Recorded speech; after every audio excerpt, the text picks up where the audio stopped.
بسم اللہ الرحمن الرحیم والصلاة والسلام علی رسولہ الکریم وعلی آلہ واصحابہ اجمعین اما بعد۔ برادران ملت اسلامیہ اور عزیز اسلامی بہنوں، السلام علیکم ورحمۃ اللہ وبرکاتہ۔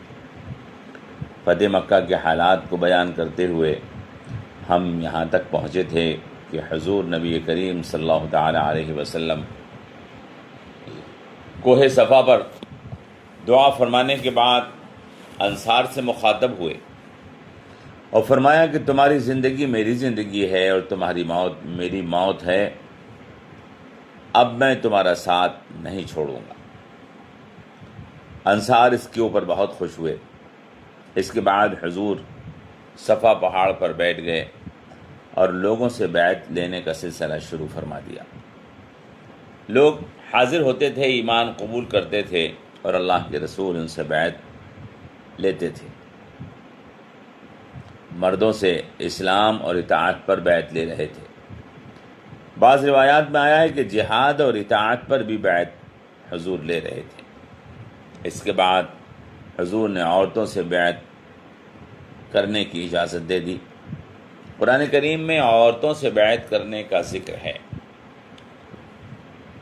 سورہ ممتحنہ میں ہے، یا ایھا النبی اذا جاءک المؤمنات یبایعنک علی الا یشرکن باللہ شیئا ولا یسرقن ولا یزنین ولا یقتلن اولادہن ولا یأتین ببہتان یفترینہ بین ایدیہن وارجلہن ولا یعصینک فی معروف فبایعہن واستغفر لہن اللہ ان اللہ غفور رحیم۔ اے نبی، جب آپ کے پاس ایمان والی عورتیں آئیں کہ وہ آپ سے بیعت کرنا چاہتی ہیں تو آپ ان سے بیعت لے لینا، اس بات پر کہ وہ شریک نہیں کریں گی کسی چیز کو اللہ کے ساتھ، چوری نہیں کریں گی، زنا نہیں کریں گی، اپنی اولاد کو قتل نہیں کریں گی، اور کوئی ایسا بہتان نہیں لگائیں گی جس کو انہوں نے خود گڑھ لیا ہو، اور بھلائی کے کاموں میں نافرمانی نہیں کریں گی۔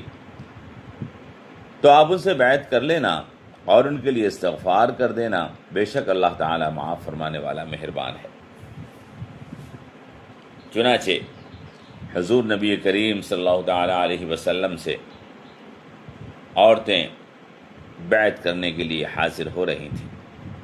حضور عورتوں سے زبانی بیعت لے رہے تھے۔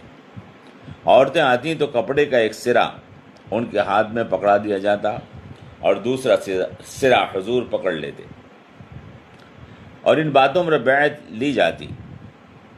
بعض عورتیں پانی میں ہاتھ ڈالنے کا بھی تذکرہ ہے۔ پہلے اس پانی میں حضور نبی کریم صلی اللہ تعالی علیہ وسلم ہاتھ ڈال دیتے، پھر ہاتھ اس میں سے نکال لیتے، پھر وہ برتن عورت کے سامنے رکھ دیا جاتا اور وہ اس میں ہاتھ ڈال دیتی اور عہد کے الفاظ اس سے کہلوائے جاتے۔ بیعت کی زیادہ تفصیلی واقعات تفسیر قرطبی، تاریخ ابن کثیر اور دیگر تفسیر کی کتابوں میں موجود ہیں۔ حدیثوں میں کئی عورتوں کی بیعت کا ذکر ہے۔ حضرت ام ہانی، حضرت علی کی بہن، حضرت ام حبیبہ بنت عاص بن امیہ، عاتقہ اور ان کی بہن، اور ہندہ بنت عتبہ جو ابو سفیان سردار مکہ کی بیوی تھی، وہ بھی بیعت کے لیے حاضر ہوئی۔ تو لکھا ہے کہ چہرے کو نقاب سے ڈھک لیا تھا۔ یہ وہی عورت ہے جس نے حضرت حمزہ کو قتل کروا کے ان کا مسئلہ کیا تھا اور حضرت حمزہ کا کلیجہ چبایا تھا۔ کتب سیرت میں لکھا ہے کہ جب ہندہ ابو سفیان کی بیوی حضور کی خدمت میں حاضر ہوئی تو حضور سے کہا، یا رسول اللہ، آپ کس بات پر بیعت لے رہے ہیں؟ حضور نے فرمایا کہ تم اللہ کے ساتھ کسی کو شریک نہیں کرو گے۔ ہندہ بولی، آپ ہم سے ان باتوں کا عہد لے رہے ہیں جن کا آپ نے مردوں سے عہد نہیں لیا، لیکن ہم جیسے آپ چاہیں گے بیعت کے لیے تیار ہیں۔ حضور نے ارشاد فرمایا کہ وعدہ کرو کہ تم چوری نہیں کرو گی۔ ہندہ نے کہا کہ میں اپنے شوہر ابو سفیان کے مال میں سے انہیں بتائے بغیر کچھ لے لیتی ہوں، کیا یہ بھی چوری ہے؟ ابو سفیان بھی وہاں موجود تھے۔ کہنے لگے، پرانی باتیں چھوڑو، آگے کے لیے وعدہ کرو۔ حضور نے فرمایا کہ ضرورت کے لیے ضرورت کے مطابق شوہر کے مال میں سے لے سکتی ہو جو تمہیں اور تمہارے بچوں کے لیے کافی ہو، اس سے زیادہ نہیں۔ پھر حضور نے فرمایا کہ زنا نہیں کرو گی۔ ہندہ بولی کیا فرماتے ہیں، کیا کوئی شریف عورت بھی زنا کر سکتی ہے؟ حضور نے فرمایا کہ تمہیں عہد کرنا ہوگا۔ پھر فرمایا کہ اولاد کو قتل نہیں کرو گی۔ ہندہ بولی ہم نے بچے پالے تھے، آپ نے بدر کے دن انہیں قتل کر دیا، اب ان کے بارے میں جو بھی آپ سمجھیں اور جانیں۔ حضور نے فرمایا کہ عہد کرو کسی پر بہتان نہیں لگاؤ گی۔ ہندہ نے کہا کہ اللہ کی قسم بہتان لگانا بہت برا ہے، اور آپ ہم سے اچھے کاموں کے کرنے اور برے کاموں کے نہ کرنے کا عہد لے رہے ہیں، ہمیں یہ سب باتیں قبول ہیں۔ حضور نے فرمایا کہ وعدہ کرو نیک کام میں ہماری نافرمانی نہیں کرو گے۔ ہندہ نے کہا اب تو آپ کی نافرمانی کا ارادہ بھی دل میں لانا ممکن نہیں رہا ہے۔ حضور نے حضرت عمر سے فرمایا کہ عمر ان سے بیعت لے لو۔ اس کے بعد حضور اکرم صلی اللہ تعالی علیہ وسلم نے ان کے لیے استغفار فرمایا۔ ہندہ بولی اے اللہ کے رسول، مجھے آپ سے شدید نفرت تھی اور آپ کو اپنا دشمن مانتی تھی، لیکن اب مجھے آپ سے محبت ہے اور آپ کا چہرے سے زیادہ بہتر کوئی چہرہ مجھے نہیں معلوم۔ حضور نے فرمایا کہ اے ہندہ تیری محبت ابھی اور بڑھے گی۔ ان واقعات کی تفسیر کے لیے زرقانی تاریخ ابن کثیر البدایہ والنہایہ کا مطالعہ مفید ہوگا۔ تاریخ ابن اسحاق میں لکھا ہے کہ فتح مکہ کے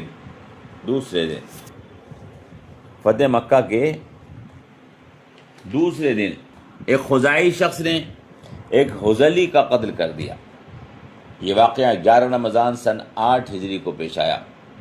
فتح مکہ 10 رمضان سن 8 ہجری کو ہوئی تھی۔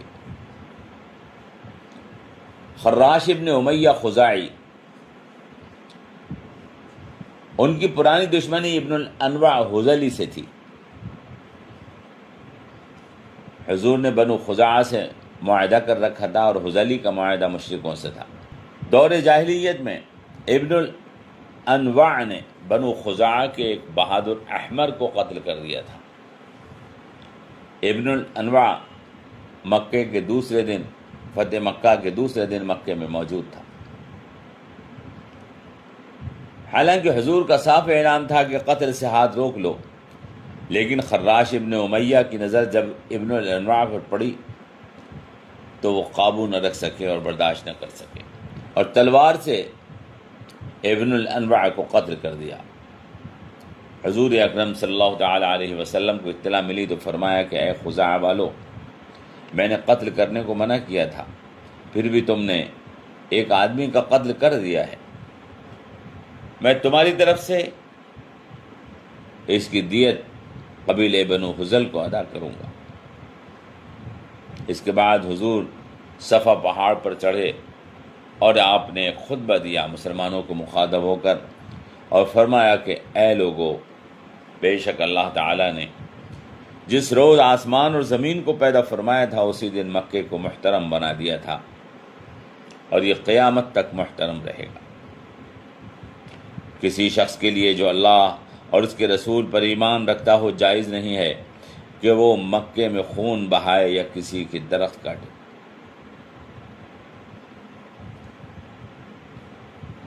مکہ نہ مجھ سے پہلے کسی کے لیے حلال ہوا اور نہ میرے بعد کسی کے لیے حلال ہوگا۔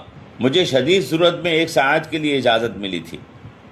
یہ اجازت اہل مکہ پر ان کی ناراضگی اور غصے کی وجہ سے ملی تھی، جو اب ختم ہو چکی ہے۔ پس تم میں جو یہاں موجود ہے وہ ان لوگوں کو میری یہ باتیں بتا دے جو یہاں موجود نہیں ہے۔ اے خزاعہ والو، قتل سے رک جاؤ۔ جو تم نے قتل کروایا اس کی دیت میں ادا کروں گا، اور جو کوئی آئندہ اگر کوئی قتل کرے گا تو پھر قصاص یا دیت اس کو ہی دینا ہوگی۔ اس کے بعد حضور نبی کریم صلی اللہ تعالی علیہ وسلم نے 100 اونٹ بنو خزاعہ کی طرف سے بنو حذل کو ادا کر دیے۔ برادران ملت اسلامیہ اور عزیز اسلامی بہنوں، یہ ہے فتح مکہ، ایک عظیم اور بڑی فتح، جس میں حضور نبی کریم صلی اللہ تعالیٰ علیہ وسلم نے ایک آدمی کے قتل کو بھی برداشت نہیں فرمایا، اور اس کی دیت علی الاعلان ادا فرمائی۔ غور کریں اور سوچیں، آج کی جنگوں میں انسانوں اور معصوموں کا کتنا خون بہایا جاتا ہے، اور وہ لوگ جو آج کی جنگوں میں انسانوں کا خون بہا رہے ہیں کتنے بڑے مجرم اور گنہگار ہیں۔ وما علینا الا البلاغ، والسلام علیکم ورحمۃ اللہ وبرکاتہ۔